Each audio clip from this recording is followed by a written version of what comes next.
Olá pessoal, tudo bem? Meu nome é Alexander Franco, sou estudante de Teologia Interconfessional do Centro Universitário Uninter. Estamos aqui para dar prosseguimento ao nosso estágio sobre cultura e diversidade, segundo uma abordagem do livro de Rosa Lídia Teixeira Correia. Vamos dar continuidade a esse assunto. Hoje trabalharemos sobre cultura brasileira.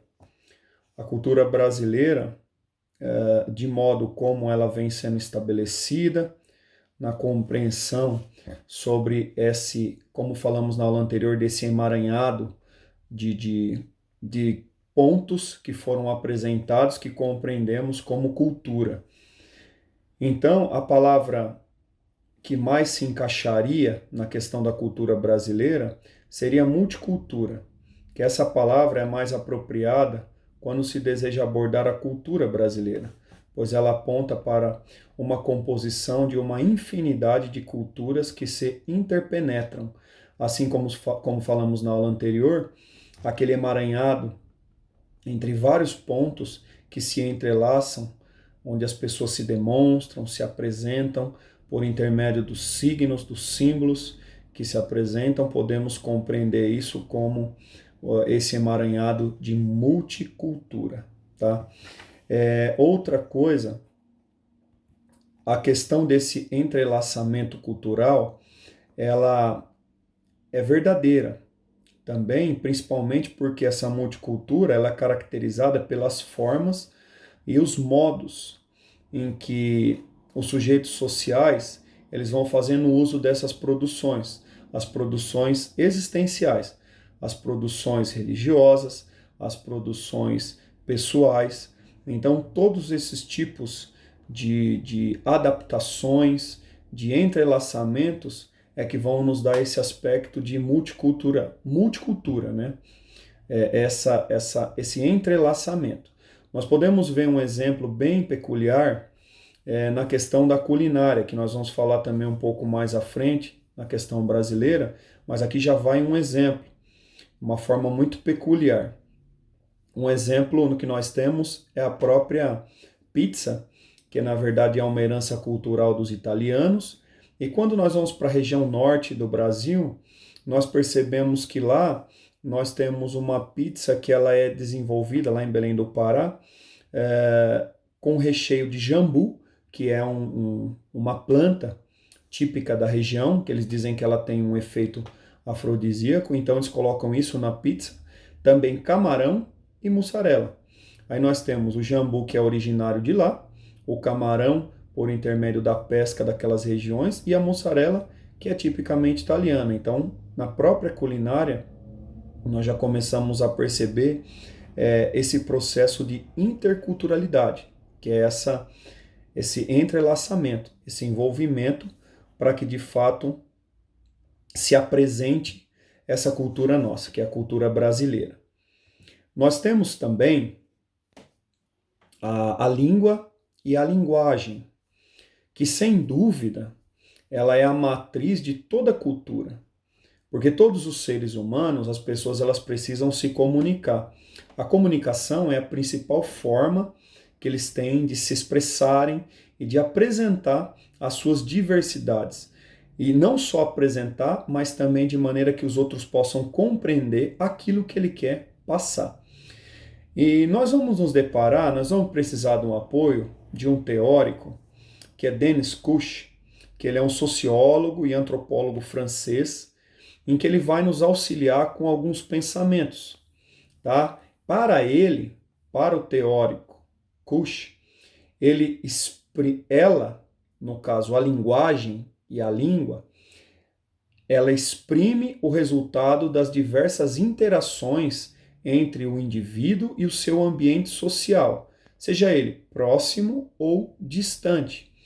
Então, a língua, ela é uma questão exclusivamente individual, mas fundamentalmente grupal, porque ela é social. A necessidade para que esse elo social ele esteja sendo vinculado, que a língua, que ela é exclusiva do indivíduo, porque às vezes ele está num país, é a forma como ele se comunica, é a forma dele se expressar, então ela parte do ser humano individual. mas ela é extremamente necessária para que todos possamos conviver de maneira mais amistosa no elo social, no elo do convívio entre as pessoas, tá? A matriz, nós podemos considerar ela como a matriz de qualquer cultura, a língua e a linguagem. Para que a gente possa compreender, nós precisamos, na verdade, da linguagem. Tanto que nós compreendemos que, por intermédio de vários povos, uma das grandes dificuldades que existiram e ainda existe é com a linguagem, com o diálogo, com a comunicação.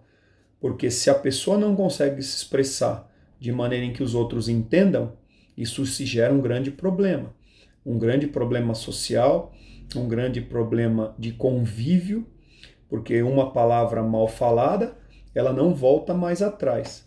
E depois, para você reconstruir isso, isso leva muito tempo e trazem muitas consequências, muitas sequelas, tá? Para esse autor, para Duns Scotus,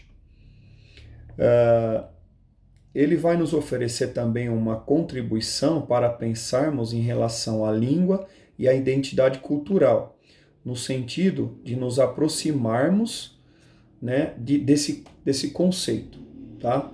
Desse conceito de identidade cultural. Então, a língua e a linguagem, elas precisam dessa aproximação para que a gente possa compreender essa questão, tá bom?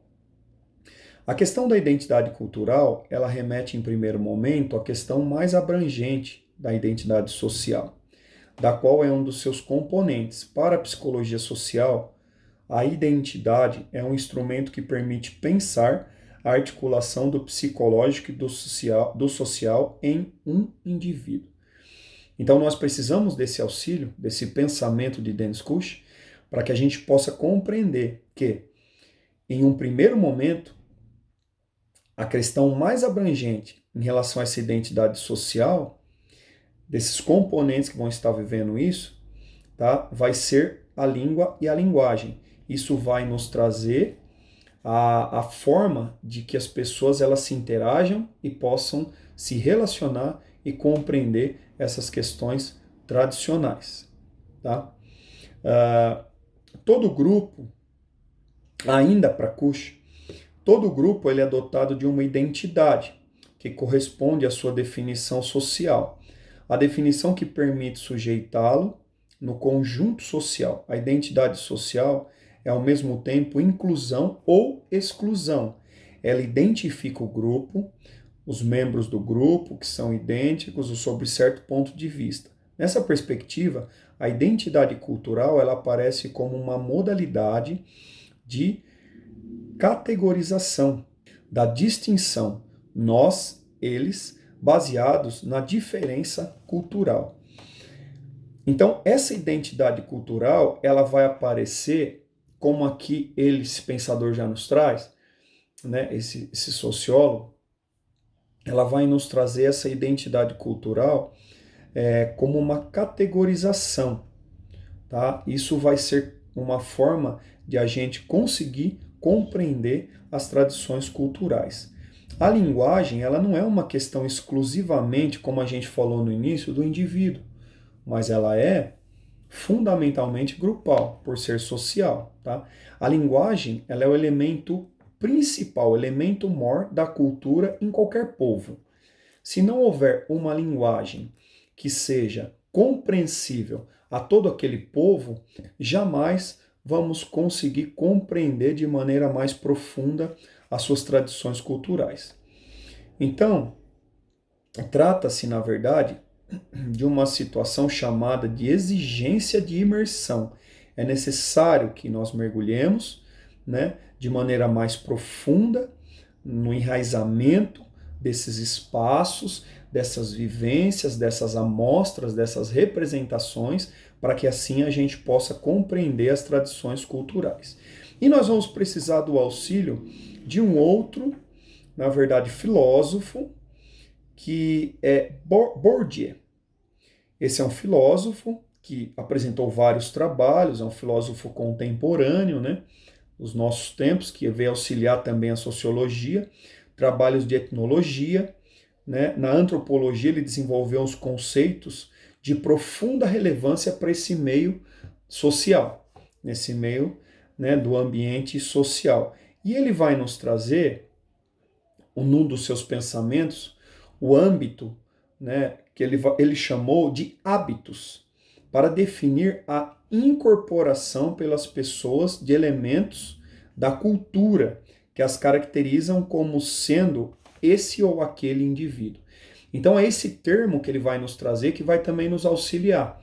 Então são os hábitos. E para ele, os hábitos, eles compreendem no produto do trabalho da inculcação e da apropriação necessária para que esses produtos da história coletiva, que são as estruturas objetivas, por exemplo, a língua, a economia e etc., consigam reproduzir-se sobre a forma de disposição durável e em todos os organismos que podemos e quisermos chamar de indivíduos, duravelmente submetidos ao mesmo condicionamento, colocados, portanto, na mesma condição material de existência. Então são esses hábitos, esse conceito de hábitos que Bourdieu vai trazer para nós, é que vamos conseguir um auxílio para que a gente possa compreender essas tradições culturais, tá? Então são esses propósitos que eles vão nos fazer compreender que nesse sentido a linguagem que ela acompanha o uso da língua, ela carrega nas suas múltiplas manifestações as diferentes linguagens. Também elas se manifestam por meio de símbolos diversos, como símbolos da pátria, símbolos de moda, símbolos culinários, símbolos religiosos, de música, símbolos de musicalização, de musicalidade, e ainda contém também um poder que ele é simbólico. Assim como para Bourdieu, que vai estar nos auxiliando novamente, ele vai dizer o seguinte, que o poder simbólico, como o poder de construir o dado pela inundação de fazer ver e crer, de confirmar ou de transformar a visão do mundo, e desse modo a ação sobre o mundo. Portanto, o mundo, poder quase mágico, o poder quase mágico que ele permite obter essa equivalência e de que é obtido pela força, graças a um efeito específico de mobilização, só se exerce se for reconhecido, quer dizer, ignorado como arbitrário. Então, esses símbolos que são apresentados, eles podem, na verdade, contribuir para que a gente possa compreender símbolos de linguagem, figuras de linguagem, como a nossa própria língua portuguesa vai estar trazendo, que vão nos auxiliar. Elas vão nos auxiliar a compreendermos essa amostra de tradição cultural em que o Brasil que perpassa, que se interpela, que se envolve no nosso país. Um país com extensão, como já falamos na outra aula, continental, e que tem para nós, na verdade, um riquíssimo e vasto, né, campo de tradição. Tradição, seja ela, como a gente falou, religiosa, musical, social e cultural. Então, essa linguagem, ela vai estabelecer para a gente diferenciações, tá? Se não exclusivamente só do ponto econômico, mas em todos os termos. E um dos termos também que a linguagem vai nos auxiliar é de modo da escolarização.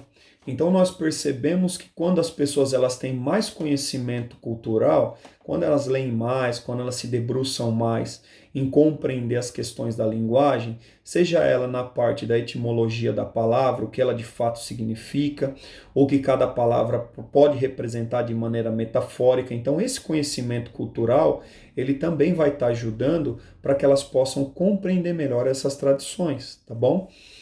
E desse modo, então a escola ela vai se tornar um dos principais lugares aonde essa linguagem ela vai estar sendo aprimorada pela questão educacional. É dessa maneira em que nós vamos conseguir compreender melhor todo esse emaranhado de tradições em que nós compreendemos no nosso país. Tradições culturais, tradições das mais diversas formas em que ela é apresentada na nossa nação.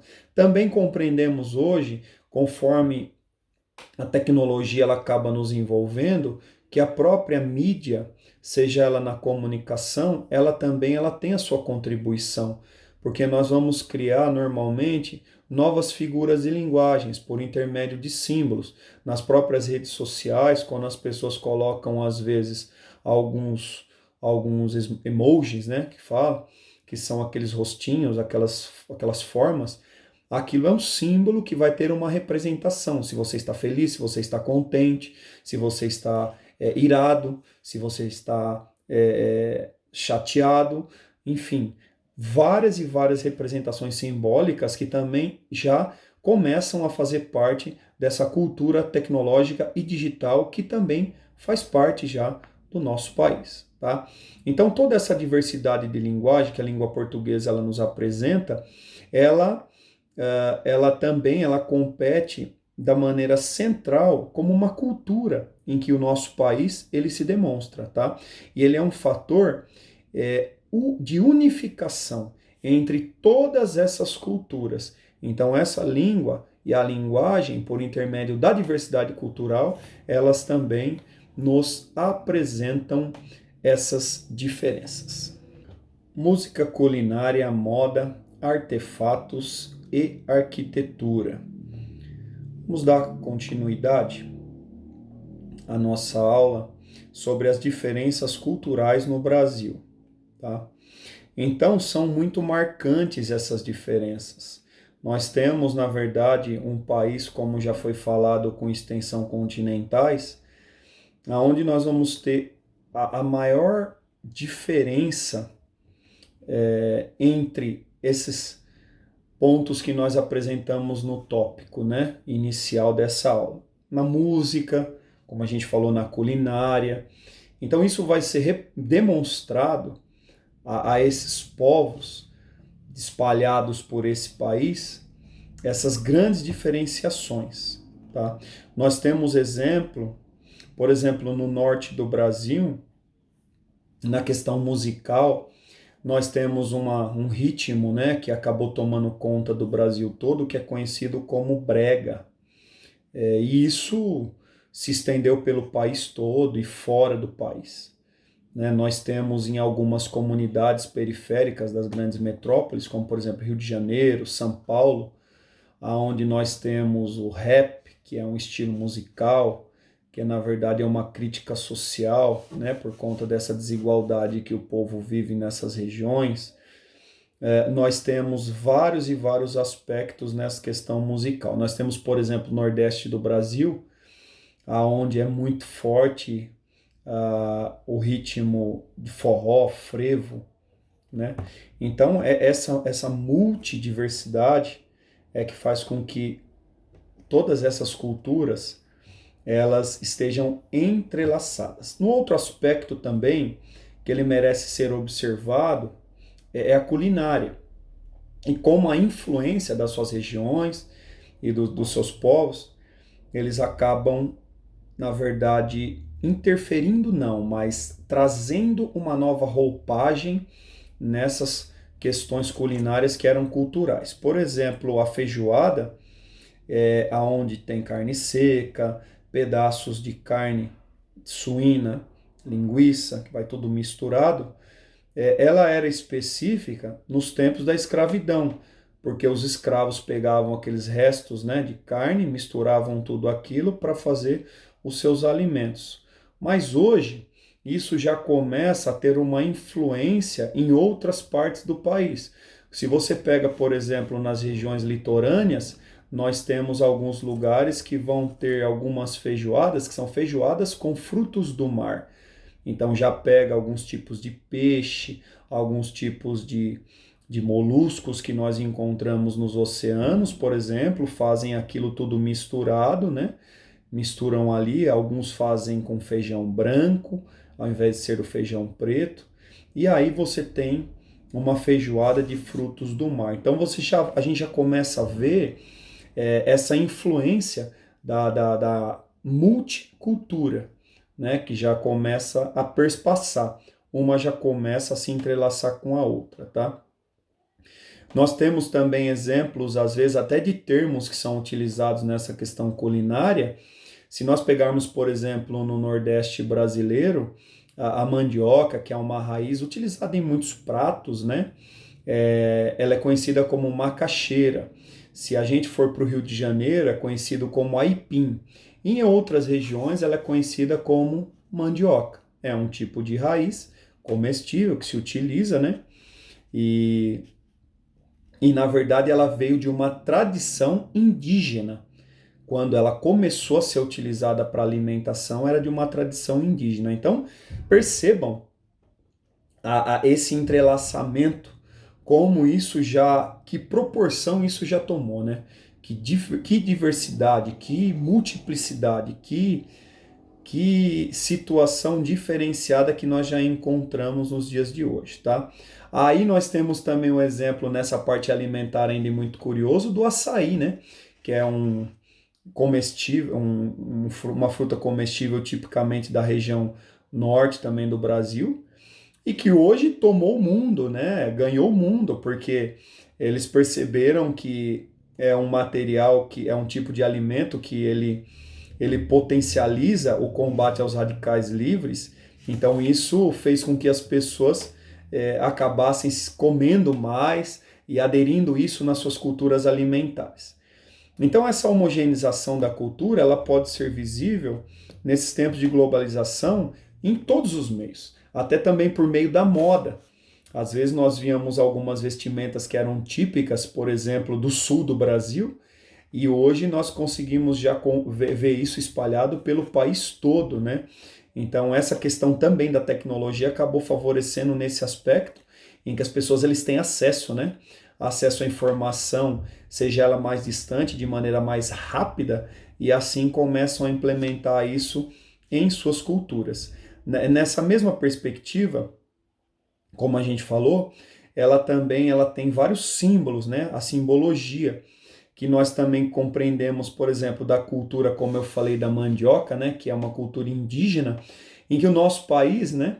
Por intermédio dessa herança indígena, então nós vamos ter na parte de roupa, como a gente estava falando ainda há pouco, né? Adereços, artefatos. É comum às vezes a gente ver as pessoas com aqueles brincos, né? Que são com penas. Isso era da cultura indígena e hoje a gente consegue ver isso em todas as regiões do nosso país, tá? Então a tradição e as artes elas surgem assim como nas esferas específicas, né?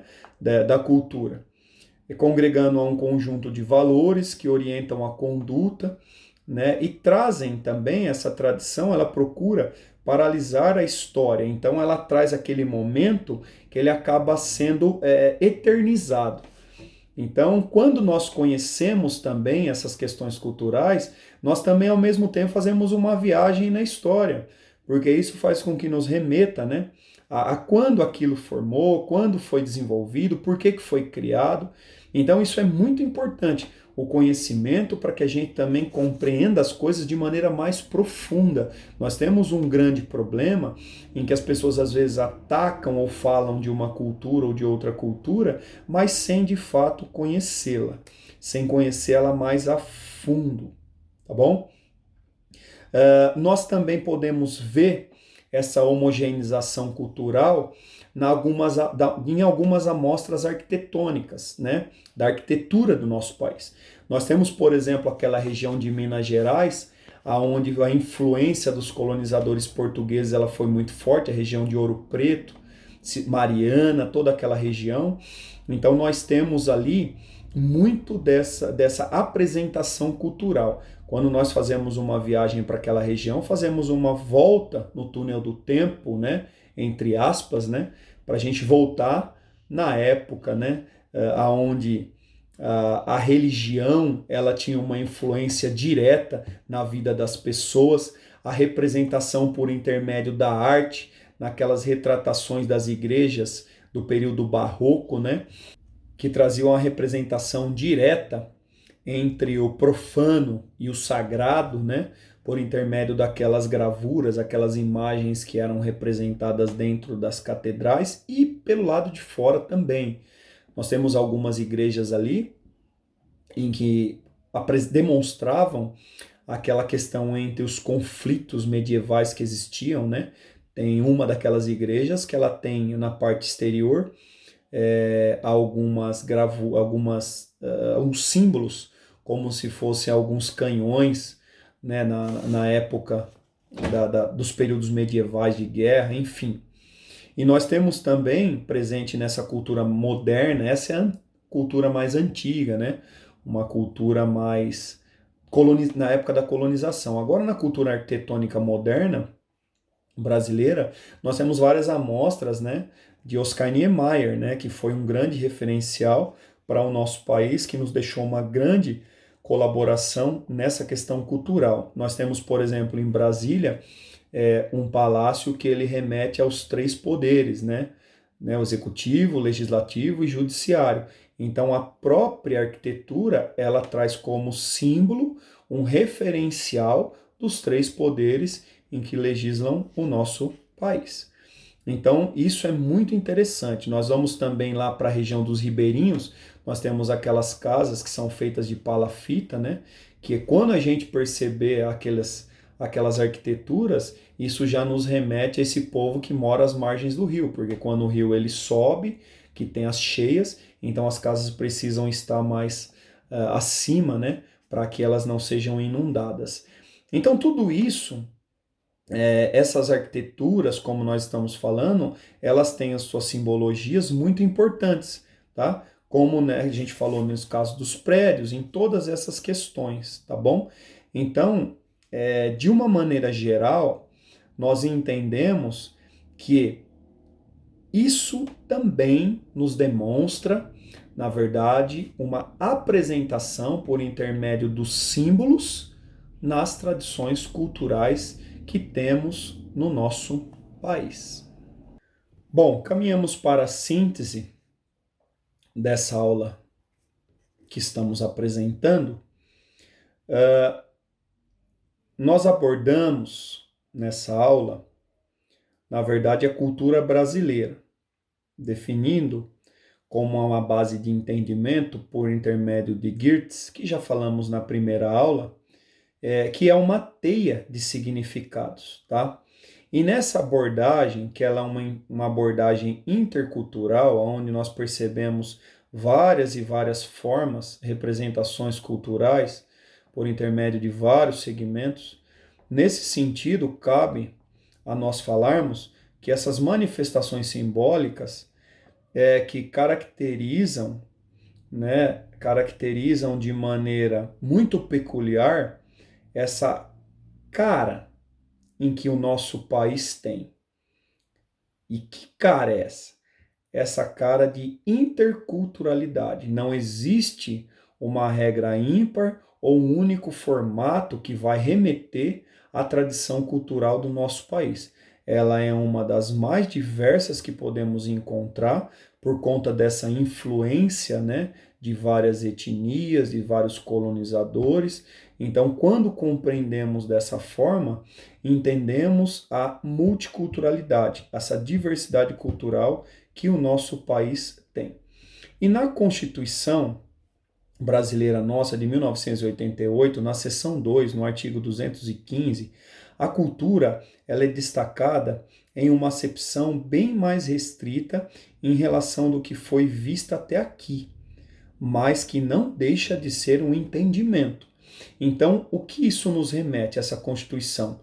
O Estado garantirá a todos o pleno exercício dos direitos culturais e acesso às fontes de cultura nacional, e apoiará e incentivará a valorização e a difusão das manifestações culturais, sejam elas as mais diversas. Isso é uma responsabilidade social de todo brasileiro, assim como estamos apresentando por intermédio dessa Constituição federativa que ainda rege a nossa nação. Então isso é direito de todos, de que essas culturas sejam expressadas e manifestadas e sejam também compreendidas de maneira mais respeitosa possível. Isso também faz parte de uma compreensão religiosa, social, pessoal e humanitária.